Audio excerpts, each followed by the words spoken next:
Bonjour à tous et bienvenue dans cette nouvelle vidéo. Je suis ravie de vous retrouver pour ce nouvel épisode de Try With Me qui va être un combo avec Crash Test, Do It Yourself Sketchbook et Petit Sketchbook Tour, puisque ce petit carnet que vous voyez là, je l'ai donc réalisé avec mes petites mains. Vous allez voir, c'est hyper facile. Et je l'ai entièrement rempli en utilisant le papier qu'on va tester aujourd'hui. Et du coup, à la fin de la vidéo, je vous ferai le petit sketchbook. J'ai pas tout filmé, parce que ça aurait duré 1000 ans. Mais je vais filmer 3 des petits dessins qui sont à l'intérieur. Et du coup, à la fin, je vous montrerai les 12, puisqu'il y a donc 12 pages.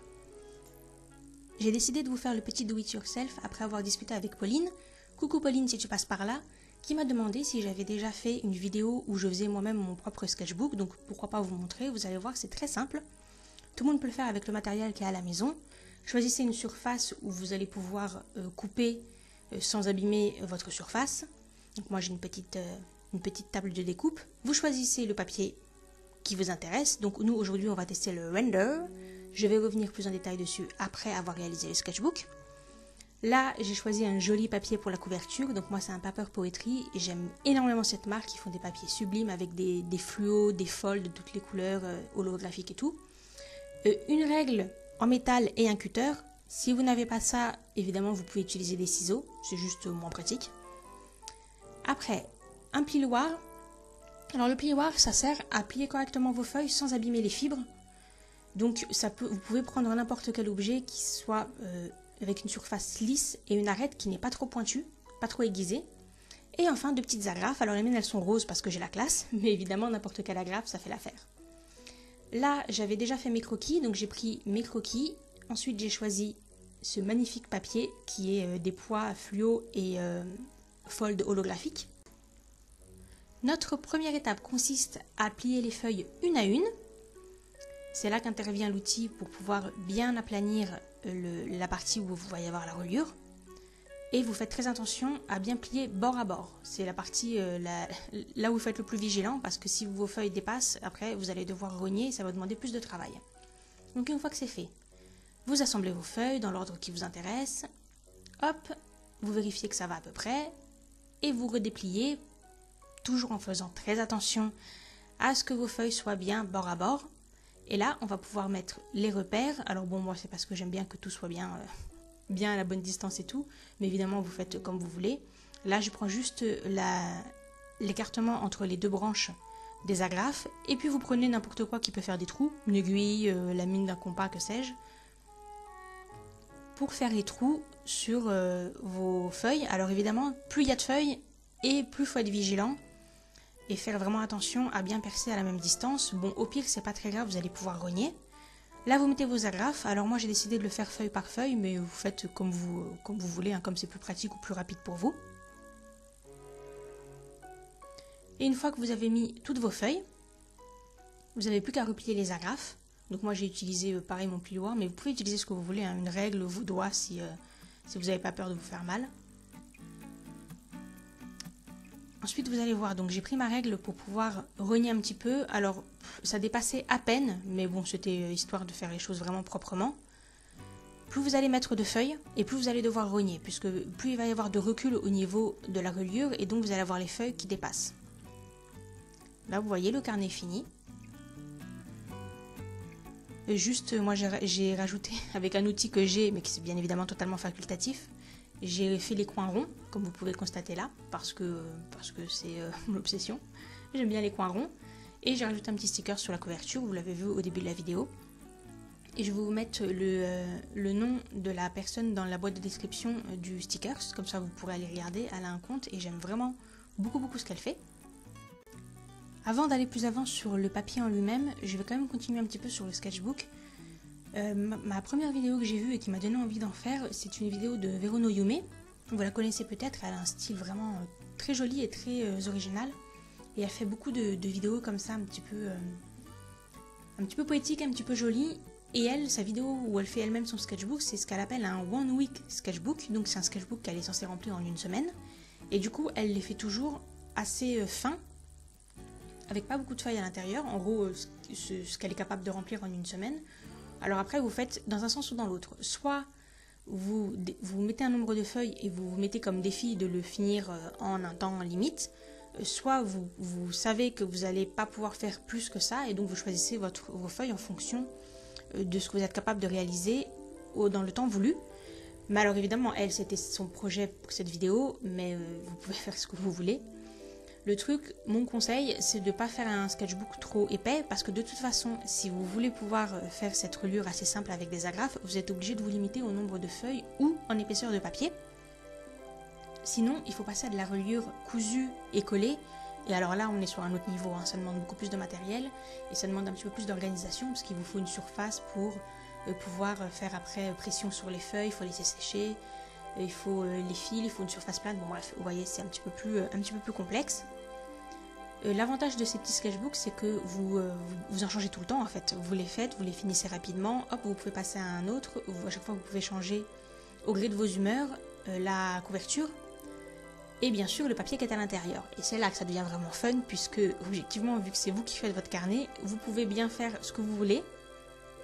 C'est-à-dire que si vous voulez mettre une feuille de papier aquarelle, une feuille de papier coloré, une feuille de papier craft, une feuille de papier noir, une feuille de papier, je sais pas, calque pour faire un petit effet translucide ou jouer sur la transparence, vous pouvez, il n'y a rien qui vous empêche de faire une page différente à chaque fois et de vous, comme ça, de vous pouvoir avoir un carnet complètement fantaisiste et pourquoi pas tantôt dessiner avec de la couleur, tantôt changer de technique puisque le papier vous oblige à changer de technique, etc. Donc ça, c'est vraiment le côté hyper fun et vous voyez, c'est vraiment pas difficile à réaliser.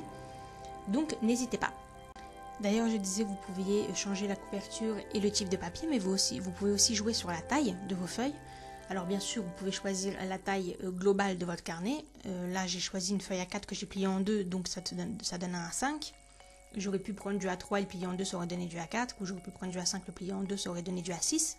Mais même à l'intérieur du carnet, il n'y a rien qui vous empêche de varier la taille en mettant, par exemple, une page pour une technique un petit peu poussée, du papier aquarelle, et entre chaque page, mettre une feuille, je ne sais pas, de papier calque ou de papier coloré, ou de papier dessin, que vous allez mettre plus petit, pour casser un petit peu la monotonie, et sur lequel vous allez faire des croquis préparatoires, par exemple. Donc vous voyez, vous pouvez vraiment faire tout ce que vous voulez, et c'est tout le charme de ces carnets personnalisés. Bon, voilà, j'ai fini avec les carnets, maintenant on va passer au papier, qui est donc le papier Render. Alors, le papier Render, c'est un papier de la marque Crescent, qui est une marque américaine, et comme la plupart des marques américaines, elles ne sont pas distribuées en Europe. Bon, je ne sais pas pourquoi, avec le papier, on n'a pas un bon feeling avec l'Amérique, parce que la plupart des papiers américains, que ce soit Bee, que ce soit Légion, qui est une marque gigantesque là-bas, impossible à trouver en France, donc voilà, le Crescent ne fait pas exception. Et ce papier, vous l'aurez compris à la technique que j'ai utilisée, il est principalement recommandé pour les feutres à alcool. Alors vous allez me dire, mais on a déjà du papier spécial marqueur, on le connaît tous, tout le monde s'en sert. Oui, mais la grande nouveauté, enfin la grande innovation au moment où c'est sorti de Render, c'est que vous pouvez l'utiliser recto verso. C'est-à-dire que quelle que soit la technique que vous utilisez, et évidemment c'est surtout important pour les marqueurs à alcool puisque c'est ça qui traverse les papiers, mais quelle que soit la technique que vous utilisez, vous pouvez utiliser votre papier recto verso, ça ne passe pas au travers. Maintenant, je sais que chez Canson, il y a un équivalent qui s'appelle Canson The Wall, que je ne connais pas et que je n'ai pas testé, et je connais personne qui l'a testé, donc je ne peux pas comparer, mais a priori, il a les mêmes spécificités. C'est d'ailleurs pour ça qu'ils l'ont appelé The Wall, genre le mur, parce qu'il n'y a rien qui passe au travers. Bon, vous avez compris. Le fait de pouvoir utiliser le papier recto verso, c'est déjà une spécificité en soi par rapport au papier marqueur, mais c'est pas la seule, puisque le papier Render, il a aussi la grande qualité d'être vraiment du papier dessin. Il a vraiment un aspect de papier dessin, il a un grain très léger, mais qui est bien présent. Rien à voir avec le papier marqueur qui est très lisse, et c'est d'ailleurs pour ça que je le déteste. Donc là, non, vous avez une vraie surface, vous pouvez utiliser du crayon de papier, du crayon de couleur, plein d'autres techniques, c'est comme du papier normal. Et par ailleurs, il est beaucoup plus épais puisqu'il fait 180 grammes. Donc là, c'est pareil, par rapport à du papier marqueur qui en général fait autour des 70 grammes. Là, vous pouvez vous permettre quelques lavis légers, genre utiliser un petit peu d'encre ou quoi. Et d'ailleurs, ils se vantent, sur la couverture, ils se vantent d'être un papier multitechnique. Mensonge! Il est multitechnique, rien du tout, puisqu'il est tellement difficile à gérer, ce papier, que je vous recommande pas du tout d'essayer de mettre de l'encre ou quoi que ce soit. peut-être l'avez-vous remarqué, au moment où on met l'encre, il a un aspect très bizarre puisqu'en fait, on dirait que le papier devient tout d'un coup mouillé. Vous savez, comme s'il y avait une tache d'huile ou comme du tissu. Quand vous le mouillez, il devient beaucoup plus foncé. Et ben voilà, il a exactement le même effet et ça met un temps à sécher. Mais un truc de fou. Et du coup, tu permets, je suis en train d'enregistrer. Et du coup, ça rend extrêmement difficile de gérer les couleurs puisque au moment où vous posez votre couleur, contrairement par exemple au papier aquarelle qui au moment où vous mettez votre aquarelle, le papier change pas, il change pas de couleur. Là, comme il change de couleur, ça le rend difficile puisqu'on ne sait pas quelle couleur on va obtenir à la fin. Le premier dessin, j'ai un peu galéré. Bon, alors là, ouais, par exemple, ça c'est la couleur la plus claire que j'ai en teinte chair et on dirait que je suis en train de mettre du gris foncé. Mais vous allez voir, hein, quand ça va sécher, il va prendre sa couleur normale. Mais cet aspect-là, ça le rend extrêmement difficile. Et là, c'est du feutre à alcool. Je vous laisse imaginer avec une technique d'eau le résultat. Et j'ai essayé une seule fois. Avant de faire la vidéo, j'ai essayé. Le papier, il a mis 2 heures à sécher. C'est-à-dire qu'il a mis 2 heures à trouver sa couleur définitive. Donc impossible de choisir les couleurs avec lesquelles on veut enchaîner, puisqu'on ne peut pas voir quel dégradé on fait, tant que ça n'a pas entièrement séché. Donc c'est-à-dire, c'est pas impossible dans le sens où le papier, quand j'ai fait mon essai, il n'a pas gondolé, il s'est pas effiloché ni rien, mais du coup, c'est d'un point de vue de l'utilisation pratique, c'est extrêmement difficile. En ce qui concerne les feutres à alcool, fort heureusement, le principe des feutres à alcool, c'est que vous savez très exactement quelle couleur vous allez obtenir. Il n'y a pas de nuance, c'est pas comme avec l'aquarelle ou avec, par exemple, le crayon de couleur. Selon la pression que vous mettez ou pas, ça va pas vous donner exactement la même teinte ou la même intensité. Bon, avec le feutre à alcool, on sait exactement qu'est-ce que ça donne à la fin. Donc c'est un petit peu perturbant. Surtout quand on veut faire des retouches, puisque des fois on a l'impression qu'on a utilisé une couleur trop foncée, puis finalement quand ça sèche on voit que c'est parfaitement clair, donc bon. Il faut s'organiser, en fait c'est ça, vous devez vraiment vous organiser et planifier, un peu comme avec l'aquarelle. L'aquarelle c'est la même chose, vous devez faire attention aux couleurs que vous choisissez parce que vous ne pouvez pas corriger après. Donc si vous avez utilisé une couleur trop foncée dès le début, après vous êtes en galère. Bon bah là c'est un petit peu pareil, il faut que vous imaginiez à l'avance quelle couleur vous allez obtenir à la fin. Je vous dis ça parce que là, évidemment, la vitesse, elle est x8, donc c'est 8 fois plus rapide que la réalité. Et pourtant, vous voyez, ça met déjà du temps à sécher. Alors, je vous laisse imaginer, en vrai, c'est quand même bien 10 minutes. Hein. Donc, si vous devez à chaque couche attendre 10 minutes, vous en sortez pas. Donc, vous êtes obligé de planifier un petit peu. Mais bon, on s'y fait en fait. Hein. Comme je le disais avec le papier de Stillman & Bird, on s'habitue. À chaque nouveau papier, il faut s'habituer aux spécificités. Je vais vous mettre en lien la chaîne de ReArt qui utilise le papier render puisqu'elle utilise, quand elle travaille au traditionnel, elle utilise quasiment que du feutre à alcool et du coup elle s'en sert et c'est vrai que ça fait un peu bizarre hein, quand on voit les speed painting de voir les couleurs aussi foncées et puis après ça sèche et là on voit que les couleurs définitives n'ont rien à voir, mais c'est un coup à prendre. Une fois que vous êtes habitué, on se rend quand même compte que ça a une grande qualité, c'est que ce temps monumental pour sécher, ça permet les aplats et les dégradés beaucoup plus facilement qu'avec le papier classique, puisque du coup, comme l'encre est encore très imprégnée, ben vous pouvez vraiment vous lâcher. Donc ça, c'est quand même vachement bien, puisque la grande différence entre les feutres à alcool et les autres feutres, c'est le fait qu'on puisse faire des aplats et des dégradés. Autre petit défaut auquel il faut s'habituer et anticiper, c'est le fait que l'encre bave légèrement, vu qu'elle est la façon dont elle est absorbée fait qu'on ne peut pas faire de détails du style un trait bien droit, des petits cils, des petites mèches de cheveux, tout ce qui est petits détails trop fins, vous pouvez renoncer parce que ça marche pas. C'est le cas avec la plupart des papiers qui ne sont pas destinés au feutre à alcool. On a toujours le bord de l'encre qui se diffuse légèrement, alors que ça fait pas ça sur le papier marqueur, le papier layout. Donc c'est un petit peu dommage vu que ce papier il est quand même destiné au marqueur. Par contre, là vous voyez, mon feutre il est un petit peu fatigué, il est en fin de vie. J'ai même eu peur de ne pas pouvoir faire entièrement le personnage avec, ce qui aurait été un petit peu problématique. Mais finalement, vu que l'encre met beaucoup de temps à sécher et qu'elle se dilue pas mal, on peut vraiment revenir, même avec un feutre qui commence à manquer d'encre. Ça pose pas de soucis, donc ça c'est plutôt un gros avantage pour finir ces feutres qui sont plus très frais. Et donc en fait on pourrait dire que comme n'importe quel papier, il a des qualités et des défauts, à vous de voir si les qualités justifient son achat, pour vous en tout cas, ou pour l'utilité que vous en avez ou pour vos goûts. Là clairement, les gros plus, c'est donc l'épaisseur du papier, la texture du papier, qui est un papier donc, qui a un vrai aspect de papier dessin, vraiment papier layout. Et bien sûr, le fait qu'on puisse l'utiliser recto verso, mais on va parler du nerf de la guerre qui est le prix. Je ne peux pas vous donner le prix exact puisque comme il est importé et qu'en plus il est en dollars, ce serait trop difficile de trouver le prix exactement vu que surtout moi quand je l'ai commandé, pour rentabiliser les frais de port et les frais de douane, je l'avais acheté en même temps que plein d'autres produits parce que sinon ça valait pas la peine. Donc je ne peux pas donner exactement du coup le prix que ça reviendrait de l'acheter. Mais bon, cela dit, vu qu'il y a un équivalent français, ça sert pas à grand chose d'acheter la version anglaise. À la différence près que Render a la bonne idée de proposer des formes carnet, c'est-à-dire des sketchbooks mais beaucoup plus épais que ce que j'ai fait là. Et ça, je ne l'ai pas vu ailleurs. Donc si vous avez envie de vous faire un sketchbook spécial feutre à alcool, comme a fait Ri, dont je vous ai parlé tout à l'heure, bah c'est vrai que c'est pas mal. Voilà, c'est pas mal, mais sinon, vu qu'il est grosso modo 2 à 3 fois plus cher que le papier marqueur, si ça vous dérange pas d'avoir un papier fin et lisse et que vous ne pouvez pas utiliser recto verso, clairement ça vaut pas du tout la peine d'acheter ce genre de papier, que ce soit celui-ci ou que ce soit celui de Canson, puisque ça vaut pas le prix.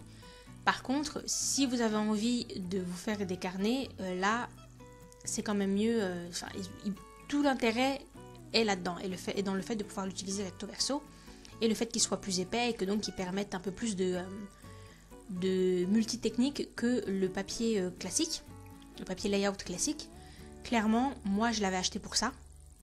J'avais dans l'idée de me servir beaucoup plus de mes feutres à alcool parce que il se trouve que j'en ai beaucoup et que 95% d'entre eux, ça fait 10 ou 15 ans que je les ai, simplement parce que j'utilise tout le temps les mêmes, qui sont les teintes chères et les gris.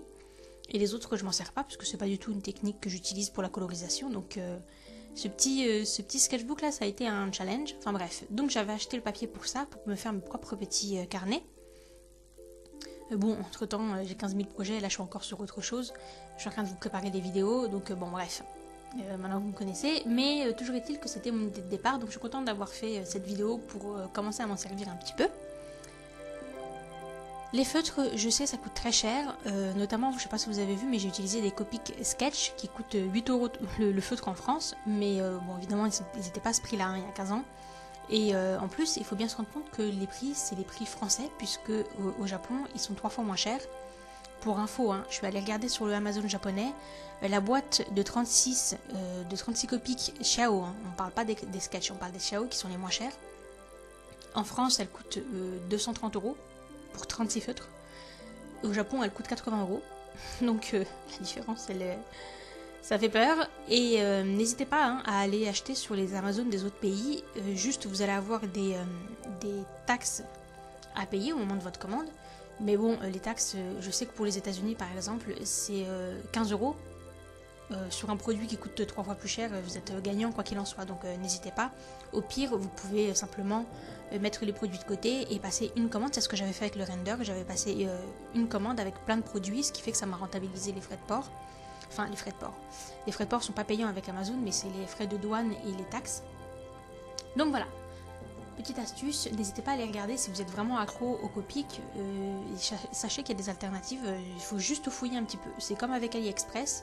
Et vous pouvez trouver beaucoup de produits moins chers, mais il faut se donner la peine d'aller regarder et ne pas croire qu'on est bloqué à ce qui se trouve en France. Maintenant, avec Internet, vous pouvez acheter partout dans le monde, donc il n'y a aucune hésitation à avoir. Juste faites attention à acheter sur des très grands sites, comme ça vous avez des garanties et des sécurités. Voilà, on arrive à la fin du speed painting. Maintenant, je vais vous faire le petit sketchbook tour. J'ai rien dit de particulier sur les dessins, mais parce qu'il n'y a vraiment pas grand chose à dire, c'est des portraits très simples. Je précise quand même que j'ai utilisé de l'encre blanche. Alors, j'ai pas utilisé vraiment d'aquarelle, mais j'ai utilisé de l'encre blanche sur tous les dessins et le papier, il a très bien tenu. C'est juste qu'il a un effet bizarre, quoi. Donc voilà, mais en dehors de ça, il se comporte très bien. Et même si je l'ai pas testé, j'imagine que le Canson The Wall doit être assez équivalent. Donc ça peut peut-être donner une idée de comment le papier de chez Canson se comporte. Bref, j'ai trouvé que l'idée de faire un petit carnet, en plus du côté challenge, c'était plus sympa que de faire une seule illustration. Donc voilà, j'espère que la vidéo vous plaît et que le concept vous plaît. Nous, on se retrouve très bientôt et d'ici là, portez-vous bien. Bye!